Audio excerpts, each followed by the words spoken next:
Kenaikan harga dari berbagai komoditas di Indonesia dihitung menggunakan angka indeks oleh Badan Pusat Statistik.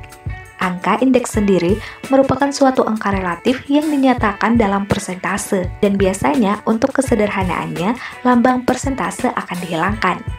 Terdapat berbagai macam angka indeks, salah satunya indeks harga.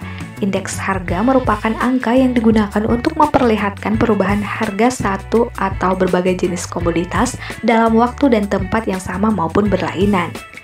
Jika indeks harga lebih dari 100, maka artinya harga mengalami kenaikan atau terjadinya inflasi. Sedangkan indeks harga yang kurang dari 100 artinya harga mengalami penurunan atau deflasi, dan apabila indeks harga sama dengan 100 artinya harga itu tetap tidak mengalami kenaikan ataupun penurunan.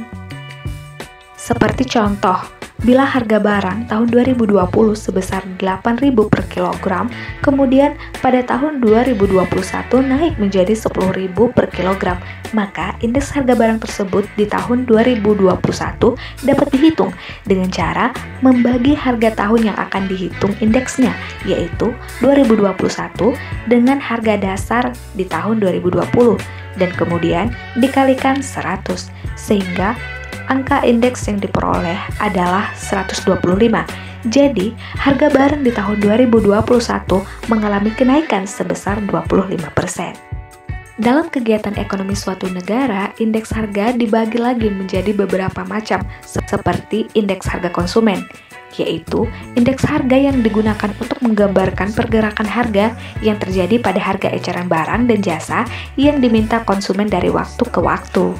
Perubahan IHK ini menunjukkan pergerakan harga dari sejumlah barang dan jasa yang dikonsumsi masyarakat, sehingga dijadikan salah satu indikator ekonomi yang memberikan informasi mengenai harga barang dan jasa yang dibayarkan oleh konsumen.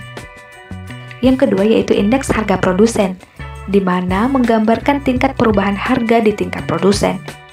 Data indeks harga produsen ini dimanfaatkan untuk mengetahui perkembangan harga produsen sebagai indikator dini harga grosir maupun harga eceran.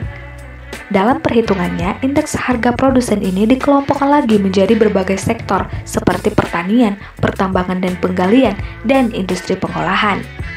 Selanjutnya, indeks harga perdagangan besar yang menggambarkan besarnya perubahan harga pada tingkat harga perdagangan besar atau grosir dari komoditas-komoditas yang diperdagangkan di suatu wilayah, baik itu komoditas yang merupakan produksi dalam negeri ataupun yang diekspor, dan komoditas yang berasal dari impor. Kemudian, indeks harga yang diterima dan dibayar oleh petani. Indeks harga yang diterima yaitu indeks harga yang menunjukkan perkembangan harga produsen atas hasil produksi petani, atau hubungan antara harga pokok yang dikorbankan dengan hasil yang diterima oleh petani. Sementara, indeks harga yang dibayar oleh petani itu merupakan indeks harga yang meliputi pembelian atau biaya konsumsi dan pembelanjaan untuk biaya produksi pertaniannya, atau angka yang menunjukkan perkembangan harga kebutuhan rumah tangga petani, baik itu kebutuhan untuk konsumsi sehari-hari maupun kebutuhan untuk proses produksi pertanian. Dari perhitungan kedua indeks tersebut, maka diperoleh nilai tukar petani, yang merupakan indikator relatif untuk mengetahui tingkat kesejahteraan petani, di mana semakin tinggi nilai tukar petani, maka semakin sejahtera kehidupan petani, dan sebaliknya. Kemudian, indeks harga saham, yaitu indeks harga yang mengukur perubahan saham di pasar modal, yang terdiri dari indeks harga saham individu, yaitu indeks harga masing-masing saham yang tercatat di Bursa Efek Indonesia. Lalu indeks harga saham gabungan, yaitu indeks semua saham yang tercatat sebagai komponen perhitungan indeks.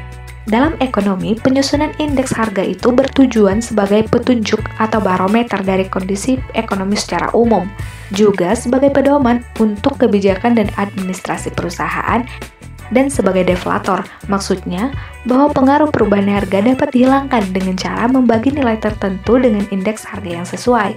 Proses inilah yang dinamakan sebagai deflasi, atau pembagiannya disebut sebagai deflator.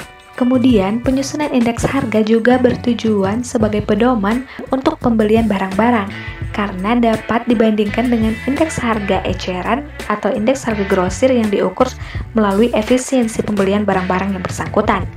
Yang terakhir, penyusunan indeks harga dalam ekonomi itu bertujuan sebagai pedoman untuk mengatur gaji buruh atau menyesuaikan kenaikan gaji buruh pada masa inflasi.